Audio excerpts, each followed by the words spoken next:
மயிலாடுதுறை மாவட்டம் திரு இந்தளூர் பகுதியில் உள்ள பள்ளி வளாகத்தில் மழைநீர் தேங்கி சேரும் சகதியுமாக காட்சியளிப்பதாக மாணவ மாணவிகள் கடும் சிரமத்திற்கு ஆளாகியுள்ளனர்.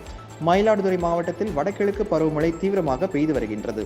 பருவமழை துவங்குவதற்கு முன்பே வாய்க்கால்கள் மழை நீர் செல்லும் பாதைகளை தூர்வாரி விட்டோம் என்று மாவட்ட நிர்வாகமும் நகராட்சி நிர்வாகமும் தெரிவித்திருந்தது. ஆனால் திரு இந்தளூர் பகுதியில் பெய்யும் மழைநீர் கால்வாய்க்கு செல்லாமல் அப்பகுதியில் உள்ள அரசு துவக்கப்பள்ளி மற்றும் நடுநிலைப் பள்ளி வளாகத்திற்குள் புகுந்து தேங்கியுள்ளது. இதனால் பள்ளி வளாகம் சேரும் சகதியுமாக உள்ளதால் மாணவ மாணவிகள் கடும் சிரமத்திற்கு ஆளாகியுள்ளனர். உடனடியாக மழைநீர் வடிகாலை சீரமைப்பித்து பள்ளியை தூய்மைப்படுத்த வேண்டுமென பொதுமக்கள் பெற்றோர்கள் கோரிக்கை விடுத்துள்ளனர்.